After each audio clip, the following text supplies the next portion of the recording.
Welcome to Female Fluence. We are a place of women empowering women. This is a safe environment where females are not judged nor afraid to flourish. My goal is to help you live an energized life of balance, whether as a mom, a wife, or in your profession. It is time to have self-worth and self-compassion. Live in the present moment and surround yourself with only healthy connections. So join me, Promash Shua, a woman empowerment life coach, an educator, and a mother of three, to help take you on a journey of true identity and inspiration. What is love? Does anyone truly know? Love is multifaceted, an emotion that motivates us, an expression of affection, and perhaps most importantly, a mindset we choose daily. Then there's intimacy, often associated with physical closeness. It encompasses physical, emotional, mental, and spiritual dimensions, all of which contribute to passion, a powerful feeling that in secure relationships includes dedication and commitment. This commitment embodies care, closeness, attraction, affection, and trust. Love evolves, varying in intensity and form. It brings a spectrum of emotions from happiness and euphoria to the challenges of jealousy and stress. Love represents security, respect, vulnerability, healthy communication, equality, and the delicate balance of giving and taking. Today, my guest, Dr. Liat Yakir, will guide us through the intricacies of love, exploring its many forms and meanings, and shedding light on why it remains one of the most powerful forces in human life. Dr. Liat Yakir is a biologist specializing in genetics and science communication. She holds both a Ph.D. and a master's degree from the biochemistry faculty and molecular genetics department. As a lecturer on biology of emotions, Dr. Yakir explores the evolutionary roots of human behavior. Today, she will uncover the origins of attraction, sexual arousal, mating, bonding, and separation. She will also delve into the question, are humans hardwired for monogamy? Along the way, she will examine the impact of stress and societal norms on our relationships, as well as the complex stages of love. She emphasizes the importance of self-awareness and also managing hormone health to navigate relationship dynamics with greater clarity and balance. Her book, A Brief History of Love, What Attracts Us, How We Fall in Love, and Why Biology Screws It All Up, further explores these fascinating topics. Welcome, Dr. Yakir. I'm so excited to have you on Female Fluence today. Thank you. Thank you, Beryl. I'm so happy to be, and I really liked your introduction about love. It was beautiful. Thank you. Thank you so much. So, diving into love. Love is a very complicated topic. And if you ask different people have different definitions. I'm really curious, based on all your knowledge and research, what is your definition of love?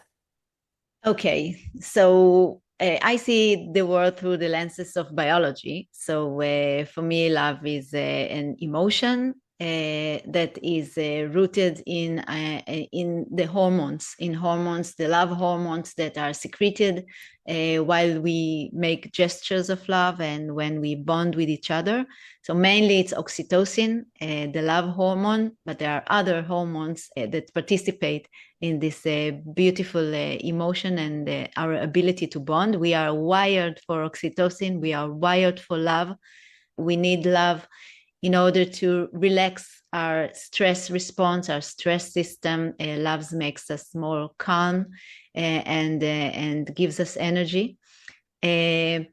But the word love in our culture, the roots of the word love is from Sanskrit. It's very interesting. It's from Sanskrit, and the word is lubaya in the origin, and it means to go crazy in love. That's interesting. Yeah, so in our culture, we gave name only to the short period, the short stage of the infatuation, elusive period of relationship, the infatuation, the falling in love, the butterflies, the craziness. But for the most part, the romantic love is not with these butterflies. I mean, the infatuation stage only lasts between 6 hours to 2 years. In average, is 1 year that you feel so excited, and then we go to the stage of attachment, which means a long-lasting pair bond, which is also we also see a dwindling of the passion, and it's not like in the beginning, right? So for me, it's very interesting that in the culture we have this illusion from the Disney movies. It's going to be like that forever. The butterflies will stay forever. Yeah, and you go crazy about your partner forever. And this is not the reality, because the way our brain is wired. That's very interesting. So I guess falling back onto that, can you talk about the four, I think you said there's 4 levels or 4 stages of love. So you mentioned 2 of them. So if you can kind of, go into a little bit more detail of each stage. Yeah, so basically it's 3 stages. It's the attraction stage, where why we attract to some people and not other, what makes us attract to people, the attraction, then the infatuation, the falling in love, and then the attachment, the long-lasting pair bonds. And in every stage, different hormones play in our head. So in the attraction stage, it's mainly testosterone and estrogen. Even in the same sex relationship, it's the sex hormones. We are attracted to people with men with a lot of testosterone and females with a lot of estrogens. I mean, fertility signs, signs of health, height and the physical appearance and the face. So we look for good genes. Yes, it's basically evolutionary. From the evolutionary perspective, we look to diversify our genes with strong and healthy and good genes. But it's not love yet. It's attraction. I don't believe in love at first sight. I mean, from the perspective of the brain, it's impossible to fall in love in first sight. You get attraction. You are attracted to a person. So it's really attraction at first sight. Yeah. Love takes time, because it's the 3rd stage, and it's mainly oxytocin, and we will talk about it. But let's go for the 2nd stage, which is the infatuation. So there we have also the love hormone, the oxytocin, of course. We look in each other's eyes, and we kiss and caress and make love. During the orgasm, it's a high level of oxytocin. But in the infatuation stage, because the person is new, all the stimuli, the voice, the sound, the touch, the skin, everything is new. So you get a rush of dopamine. Mm-hmm. Dopamine is the novelty-seeking hormone. And adrenaline also. You don't know if the person will call you, not call you, if he wants the relationship, if he doesn't want the relationship. It's a lot of adrenaline, stress. You get stress. It's unstable. The relationship is still unstable. So it's a lot of adrenaline, cortisol, dopamine, and also serotonin. Serotonin is the happiness hormone, the mood facilitator. So you feel very good when you're with the person, and when you're not with the person, you feel depression or low energy. You want to be together all the time. It's like very potent drugs. The love drugs are very potent. It's like cocaine and MDMA in the words of drugs. So love is a drug. And the 3rd stage, we get a lower dopamine, because the person becomes familiar.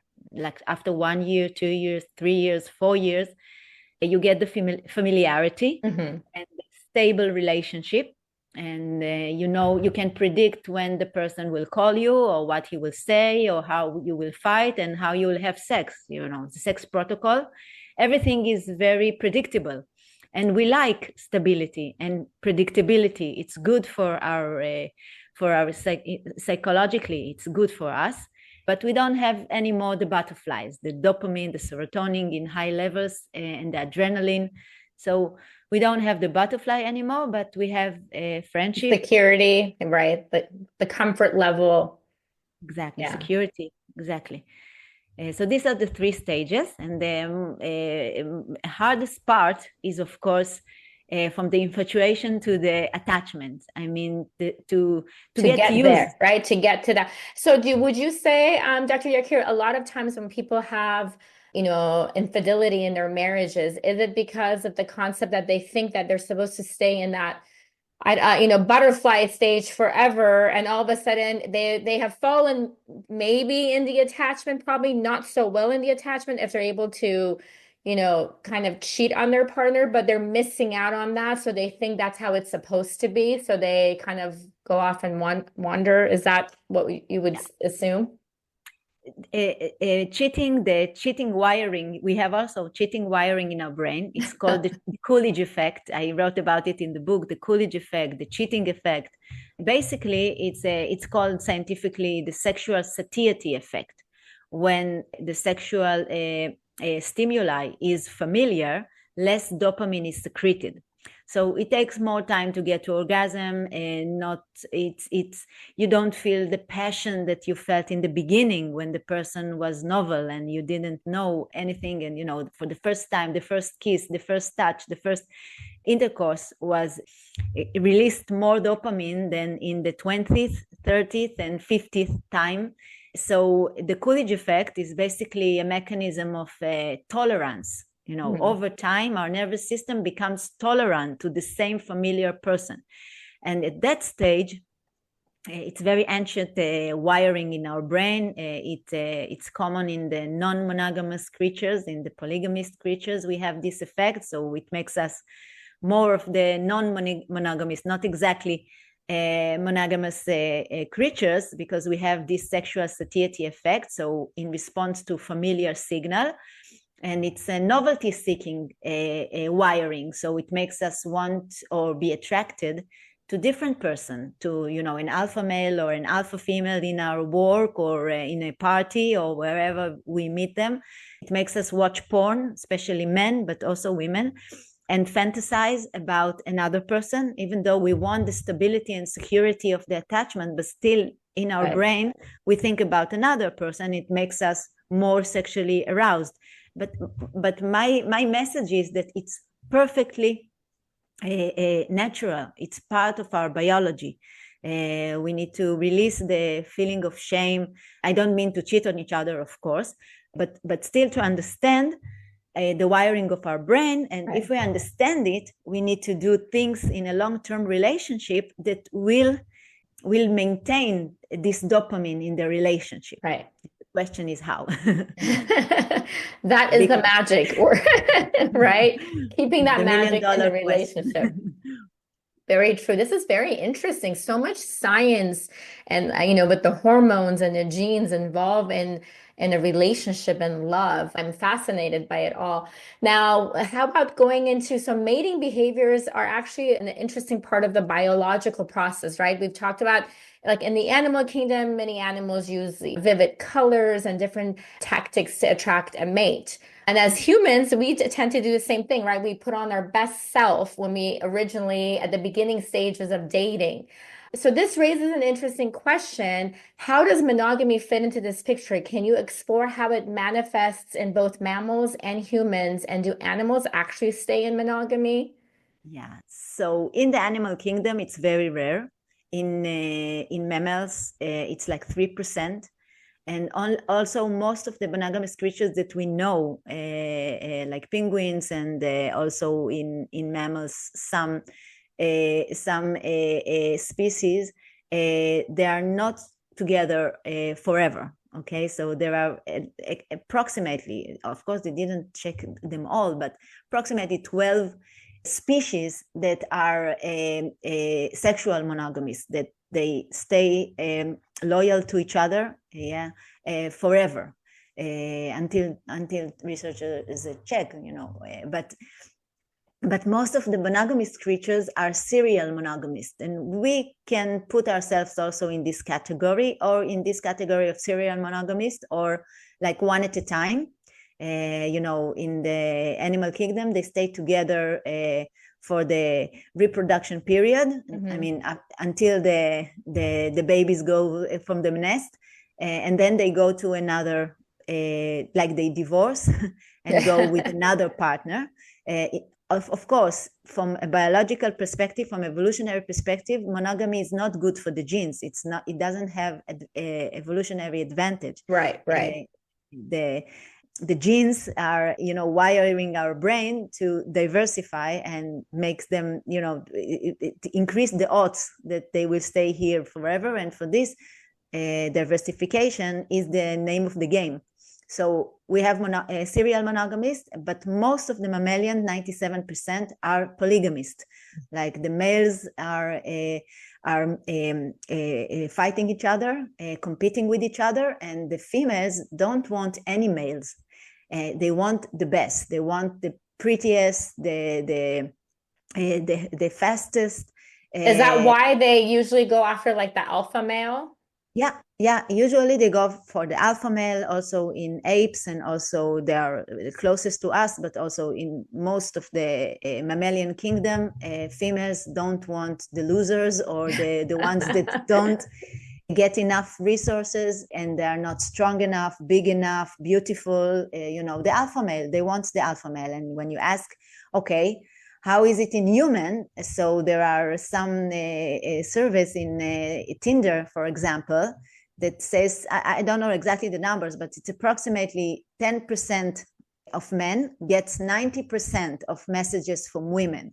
So also in the human kingdom, women also want this alpha males, or let's call them, but the ones that are have a social status, higher social status. They are good looking and they have a lot of charisma or a self-esteem. So they go for the charismatic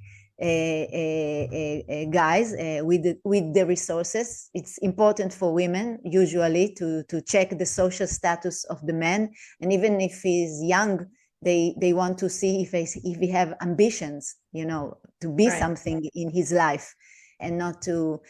So it's very interesting also in humans. But so we need to understand that monogamy in nature is very rare. So how come human we became so monogamous? Still, the divorce rates are getting higher and higher in each generation, but still we keep this institution. And I believe we need this institution, although it will change with times. Of course, it will not be like I think in the last generations, but still we need this security and stability for the children, because we see monogamy in nature when the offsprings needs a lot of care and attention, like in the birds. The father needs to take care of the eggs and the mother goes to bring food, and then they switch. So also in humans, our children needs a lot of care and attention. They stay in home until the age of 30, something like this. So there is an evolutionary advantage to have two parents and not only one parent. Right.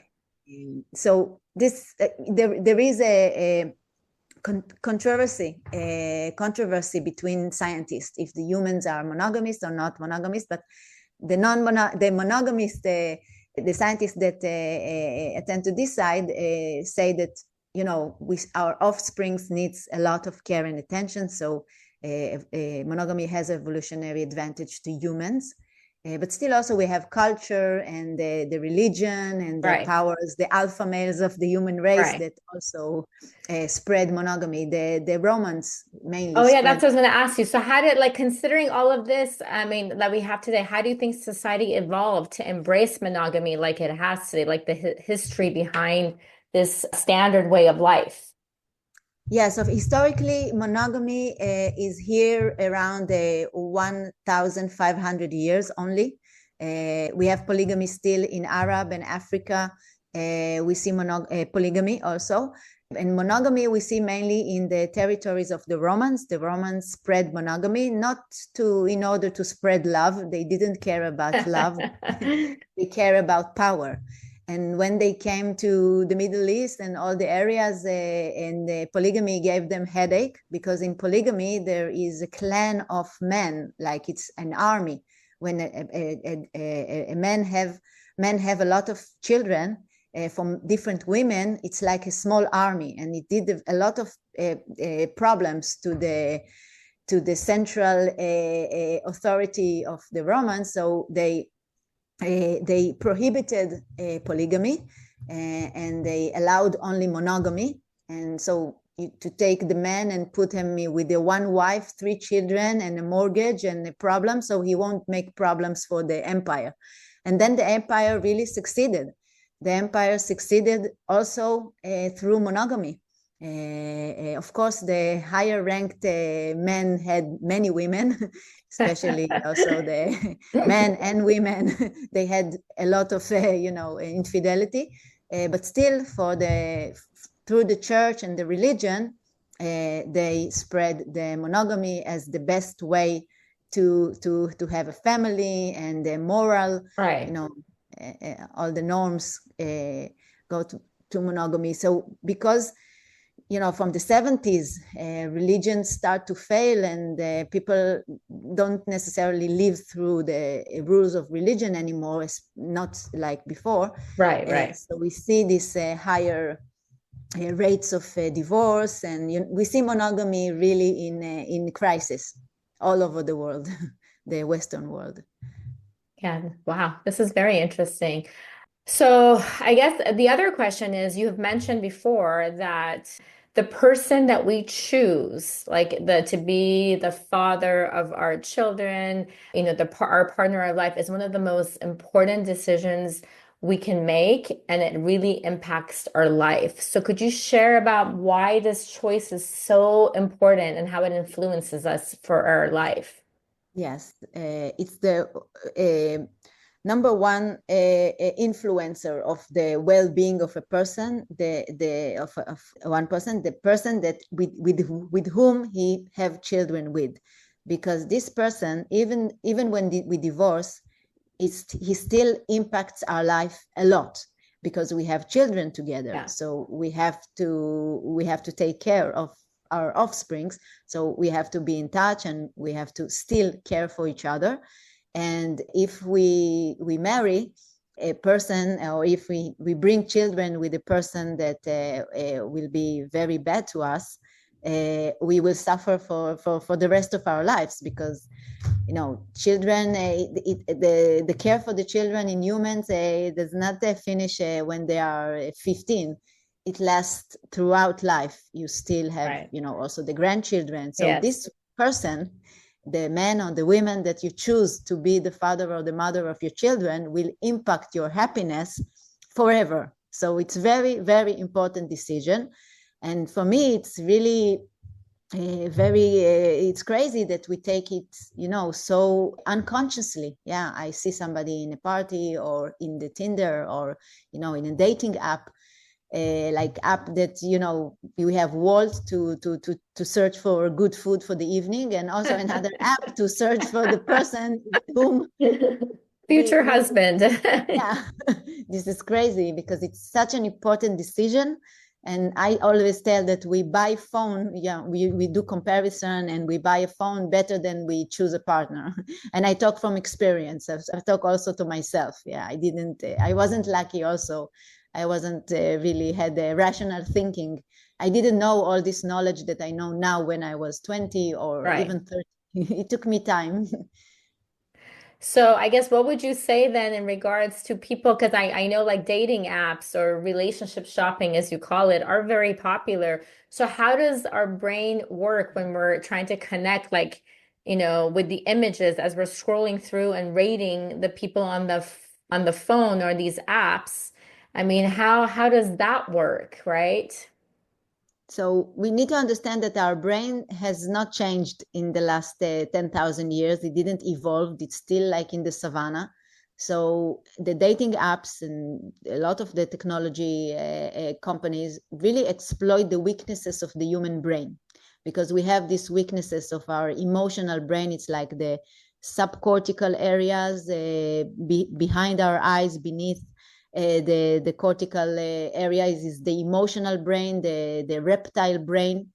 And it works, the reptile brain works times seven from the rational part. So most of our decision and behavior is a product of the emotional brain. So when we see all these choices, all these images of fertility and health, everybody looks so pretty in these dating apps, our brain cannot stop, scrolling, because it gets a lot of dopamine. Never a brain was not exposed to so much fertility signs and, good looking people from the other sex.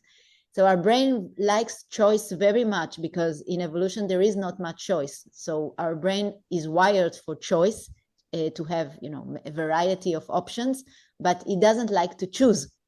We don't like to choose because maybe there is something better, right? So this excess of choice, also in the supermarket and also in a dating app, this excess of choice causes us a cognitive overload, frustration, stress, despair, and over-criticism, because we don't know what we want, but maybe we know better what we don't want. So I don't want a person with these eyebrows, or this height, or that height. So you can be very, very picky.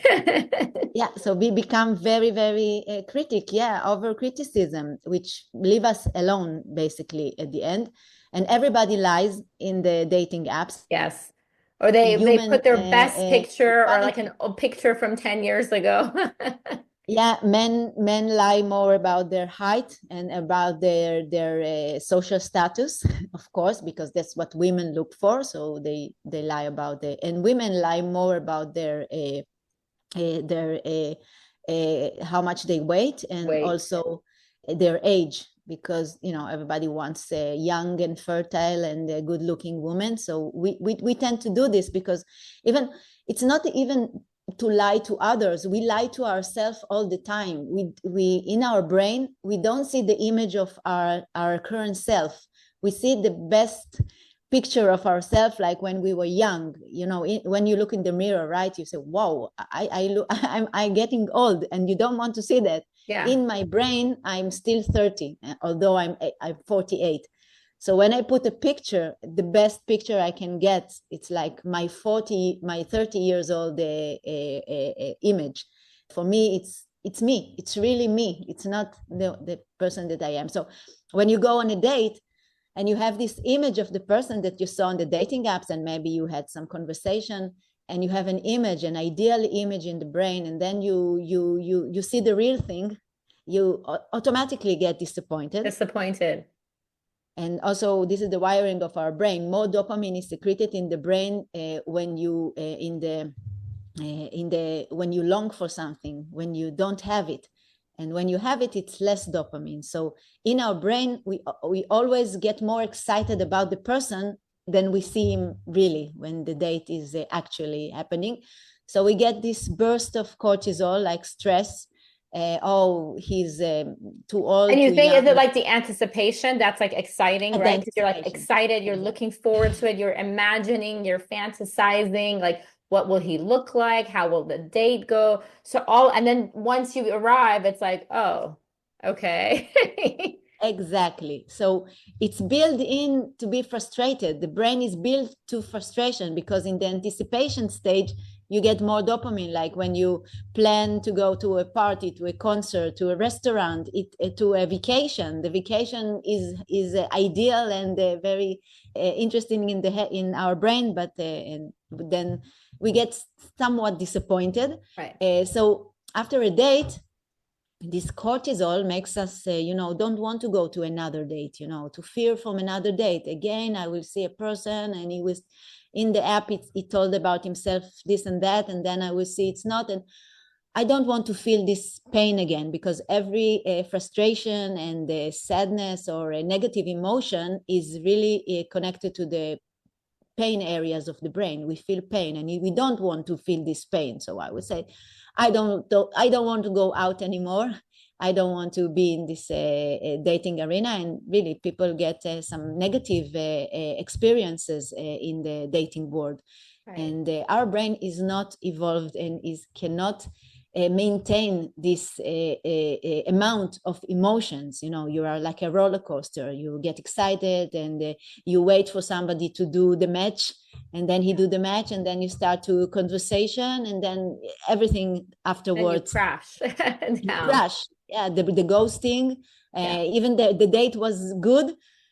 Afterward, the person doesn't Call. reply, gets so frustrated. Yeah. So my message is, I mean, my tip is, try to avoid these apps. I know it's hard. This is really very hard in this technological era, especially for the younger Yeah. The generation new that lives generation, that's all inside. they know. Everything is through a phone, food, boyfriend, everything. Yeah. Yes, yes. So we need to understand the limits of this. So anyway, not go to every day a date, or try, even sometimes I say this technology, these dating apps really widen our search. So we meet people that we wouldn't meet in our own circles. So I think it's a way to widen our circle. So Right. this date doesn't have to be yes or no, the father of my children, or the love of my life. But Right. if Right. there was good vibration, good vibes, and a very nice person, maybe he has friends that are nice like him, That but I will will be lead you more to another attracted. connection. Yeah, it's a connection to get to a new circle that you wouldn't find it. Normally meet. Right. Right. Exactly. So now the way, I mean, the wiring of the brain is very fascinating, but the way our brains are wired early through our connections with our family members really influences our relationships later. Like, for example, if I'm raised in a family full of love, I see my mom and dad, they're giving affection and to each other, they're loving. That's the kind of love I'm going to look for. But on the opposite side, if I see yelling and screaming and fighting and verbal abuse, then I might really get confused. Like, is this really love? Is this the kind of, so if I go out with a boyfriend and, he's abusing me and he's yelling at me, I'm still going to think, oh, well, that's love. That's how I saw it in my house. Is that accurate, you would say? Yeah, yeah. This is tragic. This is where biology meets psychology. It's really basically the mechanism again of the brain, that the brain looks for familiarity, and not for. We tend to think that this nervous system is wired to get the best choice, yeah, to get the best option, and to make us be happy, but it's not wired for happiness. It is wired for survival. And basically the wiring of the brain in the early age, when we were young and helpless, and we were totally dependent on our parents. So the wiring of our brain, say, from the moment we get from the womb, this person, the mother and the father, attached to them, whatever the cost, yeah. Because without them, you are doomed. Right. Yeah, you cannot survive, especially for humans. You cannot survive without caregiver. So your caregivers are everything. So you imitate their behavior, and you are really wiring. There is a wiring that makes us afterwards look for partners that even sometimes physically we look like our mother or father, or Hmm. somebody that was taking care of us. It's called the imprinting stage of the brain. It's the Okay. imprinting stage. There is in all the animal kingdom.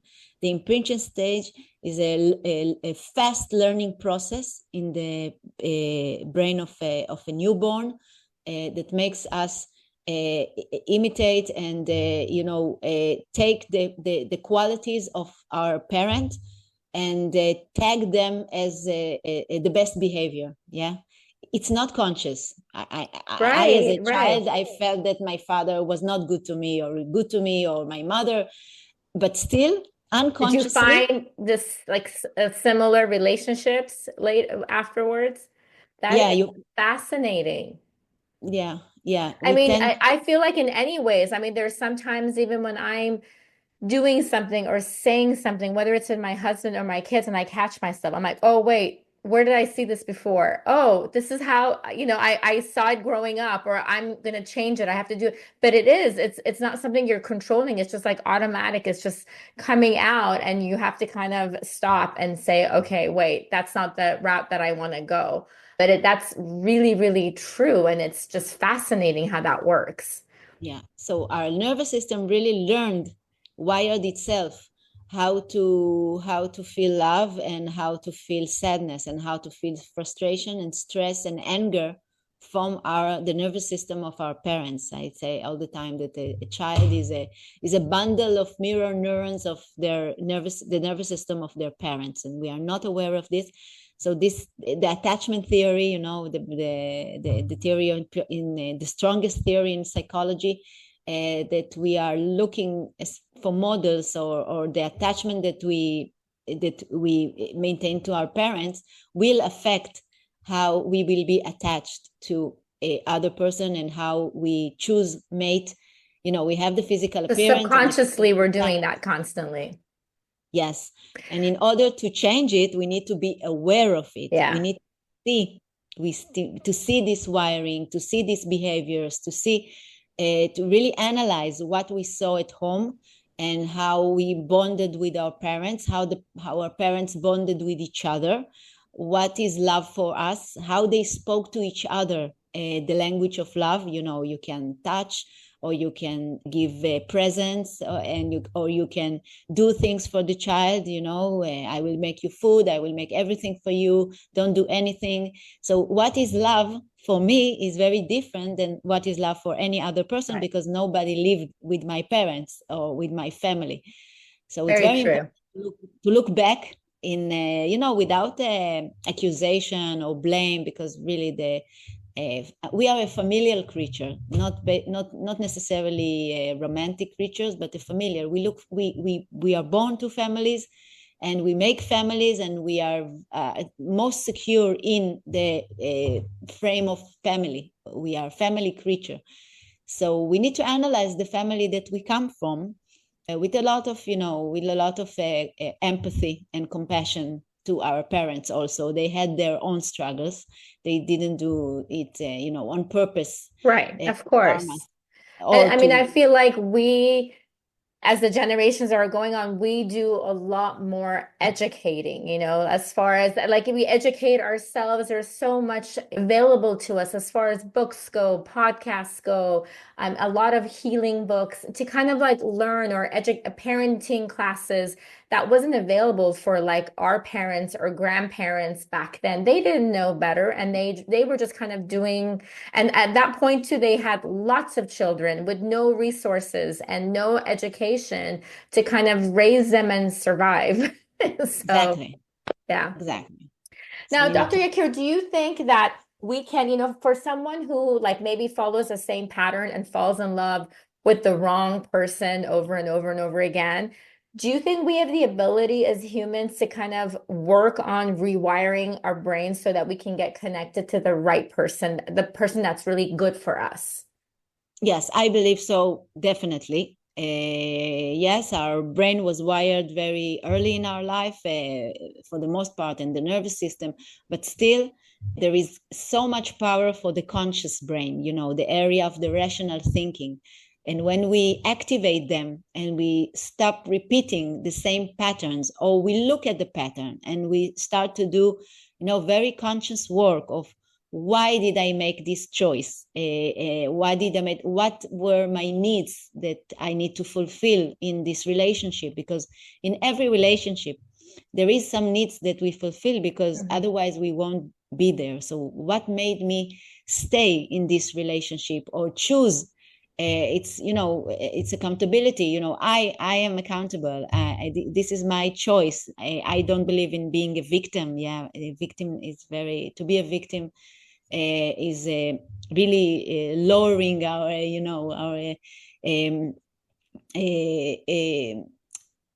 just to look back, or to look in our relationship even right now, and what I get from it.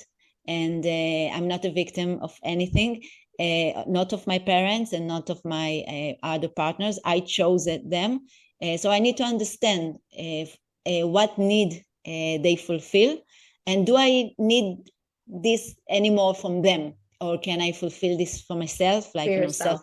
self-esteem and other psychological needs that we need, or security.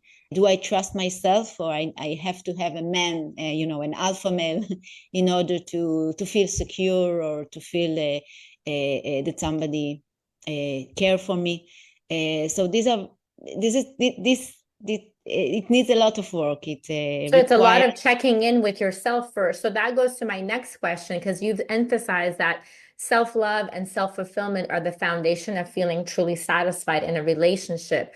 What advice do you share with our listeners to actually cultivate these qualities? Because I would think if someone is really confident and is in the flow of life and feels really good about themselves and is like they have self-love and self-compassion, then they can be a better mate, right? They're not as needy, they're not jealous, they're not, they You feel good about themselves. So, I mean, how can we, I guess it goes back to kind of making sure that we have that part covered on our own first and then start searching for a relationship. Exactly. So we know this from research. It's a very big research done on thousands of couples. What is the number one predictor for a successful relationship? And the number one predictor doesn't have anything to do with the qualities of the other partner or the match, the quality of the match. But the number one predictor is the person's satisfaction from his own life Mm-hmm. and the level of stress. So if I'm not satisfied with myself, with my life, with my career, with my friends, with my social interactions, with my health, with my body, I tend to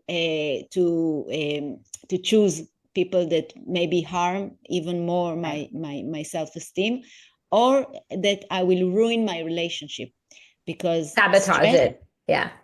leads to aggression. When we feel stressed, we tend to put our anger on the other side or blame the other side. Mm-hmm.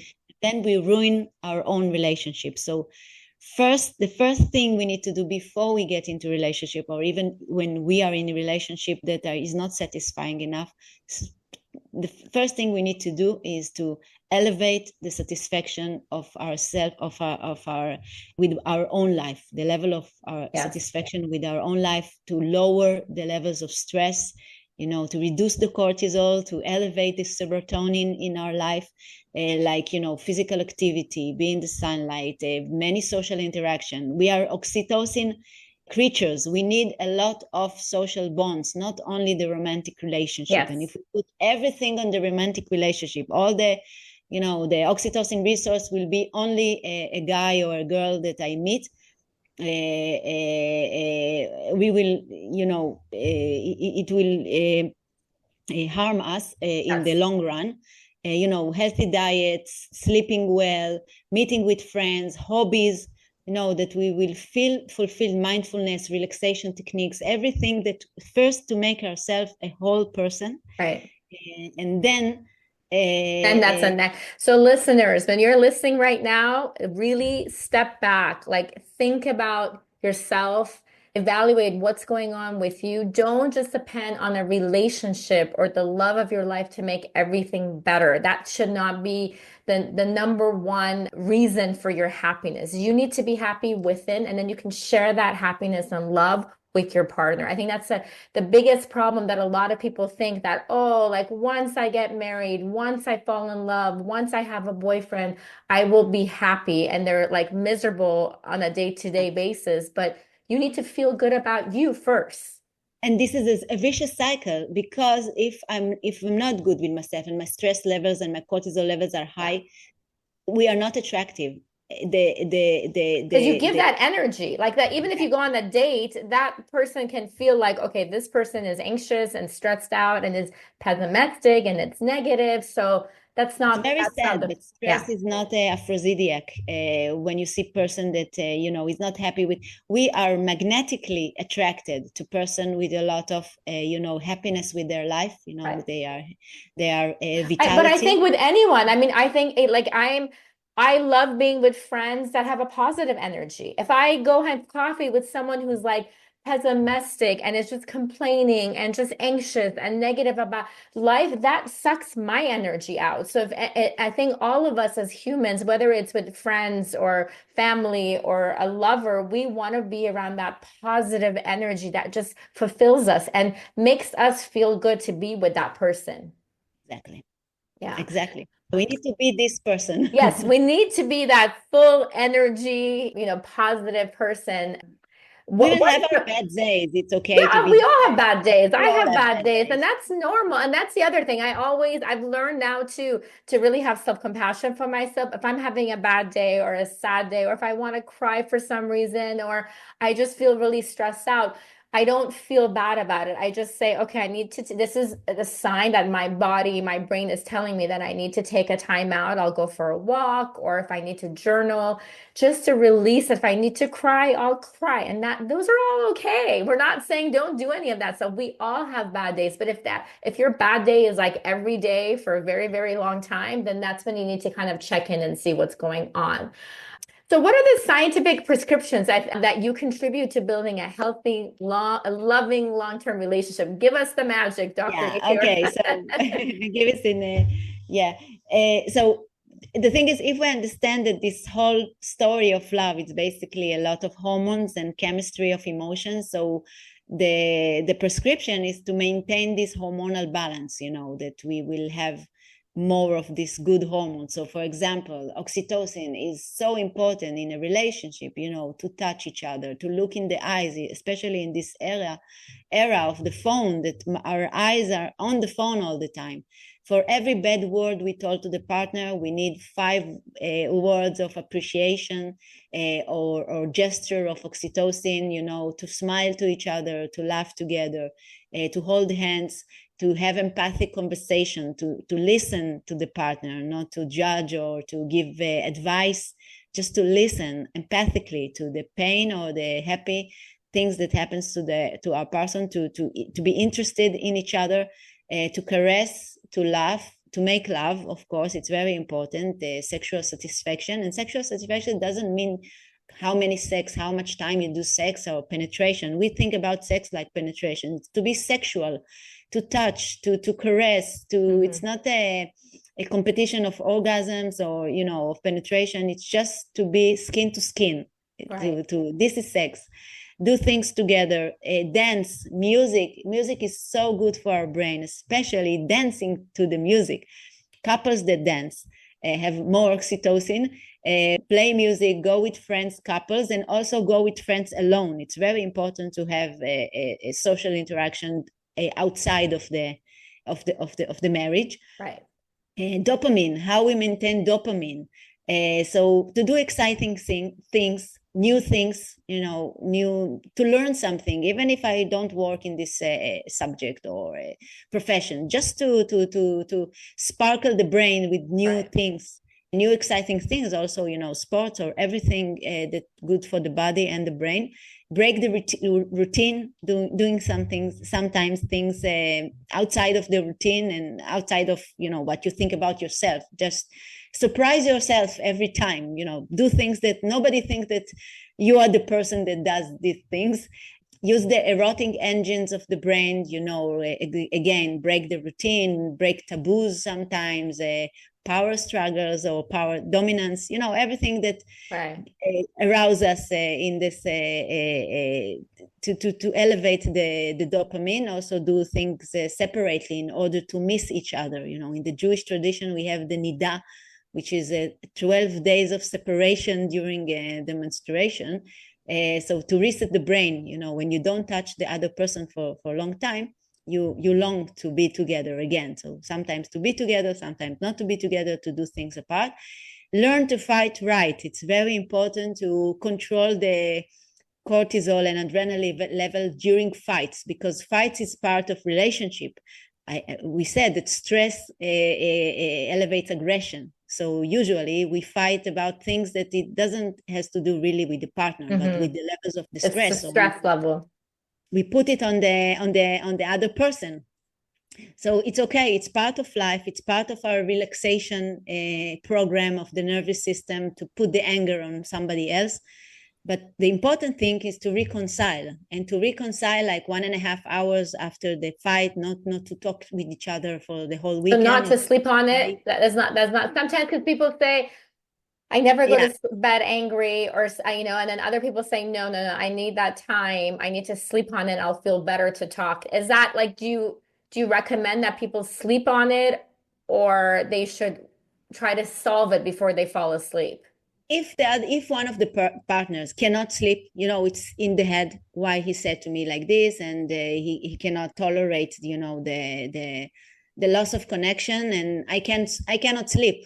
So we have to talk about it, or at least, there is one trick of sleeping together, but separately, because we're still angry with each other. But only the thumbs touch. So still there is a connection. Okay, we need to settle it, and it's now too late, and you Okay. need to go to work, I need to go to work, but still there is connection. Okay, the anger doesn't destroy the bond. We have the bond, and we will work on it, and So you tomorrow we kind of, will, you're saying to hold hands or thumb to thumb. The how do you call the the fingers in the, oh, I forgot the word suddenly. For the feet, the feet will touch oh, it. okay. One To finger of make the sure feet. your feet touch. Yeah, the So feet touch. I get it. So you have that connection and you're not officially cuddling. So you're not saying, I forgive you and everything's fine, but I still love you and we'll talk about this more tomorrow. Something like that, like kind of a message. I understand. This is the sign. Yes, Yeah, we're yeah. not cuddling Yeah, I because I mean, there's don't. the skin connection always seems to calm people down though, right? Yeah. Yeah, that's very, very true. Now, another question. I know we're running out of time and I want to be respectful of your time too, but it's so interesting talking to you. What changes occur in relationships when we have children? I mean, I have three of them, so I know, I mean, we have really worked hard. We make sure we have date night, take trips together. But in a regular basis, I mean, you know that a lot of relationships really change for the worse when they have children. Why would you say that happens? Yeah. Universally, 3 years after the first child, the problem starts in most marriages. So it's again the work of the hormones on our brain, and here especially is the oxytocin that is now secreted to our children, and we are bonded with them, and we think about them all the time, or what they need, and their needs comes first. So we don't sleep enough, and we don't take care about for ourselves enough. Sometimes women don't feel sexually like they Hmm. did before, because we need to understand that in nature, females during rearing the child until he goes on his own dependent, they have no sexual drive.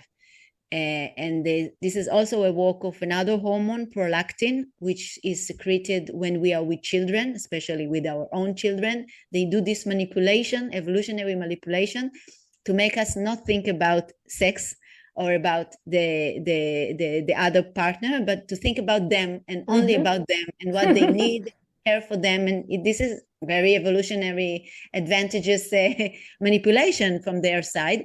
And prolactin, we know it from the refractory period after ejaculation in men, also in women. Prolactin is secreted to the blood after orgasm and makes us this satisfaction. Hmm. So we don't have sexual drive. In men, it's like 20 minutes. In women, it can be lower, but still this hormone is anti libido. So think about a young couple with one or two children all the time, taking care of them and raising them, and exchanging diapers. So a lot of prolactin in the house. So the sexual drive plummets, and and sometimes the couples stop or really less talking with each other, less Right. They're exhausted. they're exhausted. Exactly.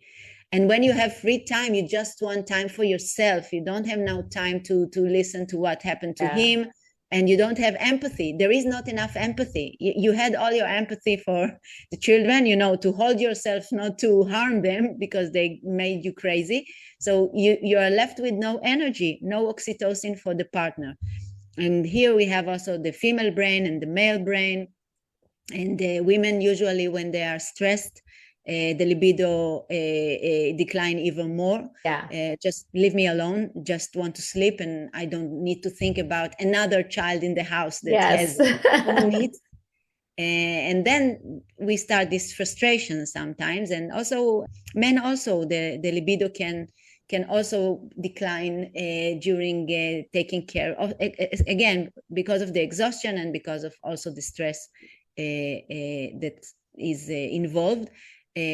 So I think we need to understand it, and understand that this period is going to be very, very, very challenging, because they do in Israel at least a lot of courses for labor, how to in pregnancy time, how to get the labor good, Right. So lots of education. delivery course about I don't know how to call it, preparation for the delivery and the labor, and there is no course about how your Afterwards, yeah. which is the main time, right, that you need a class for. Yeah. Right. I mean, I think overall, I think if we educate ourselves and we understand that this is not forever, it's that season of, having young kids and toddlers, and just make sure that we still make time for one another. It's a season that you will grow out of, and before you know it, like for me, your kids are older, and then now you have to really make sure that you really put your focus on your spouse, because now the kids kind of have their own life. Now, your book, A Brief History of Love, What Attracts Us, How We Fall in Love, and Why Biology Screws It All Up. If you can tell us just briefly about it and also where we can get it. Yeah, so all this information is in the book, all the research about all the stages of love, and also the effects of the digital era, and what happens when children comes, and also about sexual orientation. It's also interesting, the biology of sexual orientation. Um, and I think, and also the prescription for long-lasting love. I think I gathered there all the research that I found about the biology of love, because there is no faculty of the biology of love. It's just many kinds of researchers. Some of them are in animals, some of them are in humans. So for me, it was so interesting to write the book, and it can give people really a lot of insight from a different perspective.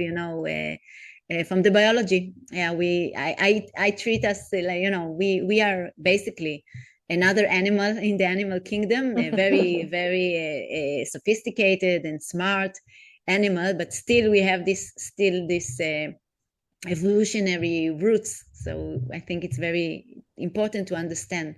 Right. Yeah, no. Well, so if you're interested, I believe you said your book is on Amazon, right? And I will have Yeah. all the links in my show notes. So if you're interested to knowing more about Dr. Yakir's research, please check out the book. We've learned so much today. Wow, I'm overwhelmed. So love is one of the most intricate and fascinating emotions in the human experience. It shapes so much of our lives, yet we often struggle to fully understand it biologically, chemically, and evolutionarily. Today, with Dr. Yakir's insights, we have delved into the science of love, exploring the interplay between genes, hormones, emotions, and relationships. Understanding the biology and psychology of love allows us to reassess why we often repeat the same patterns in relationships. When we reach the final stage of love, the stage of attachment, we can cultivate unconditional love by embracing each other's weaknesses and flaws. Intimacy may evolve from the passion of the early days to something more comfortable and profound. Still, we lay the foundation for a resilient and meaningful bond by continuing to love ourselves and finding fulfillment within.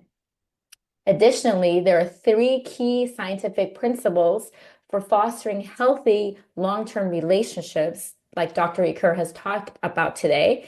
These principles are grounded in managing our hormones. We have talked so much about hormones to maintain balance and the sense of being loved.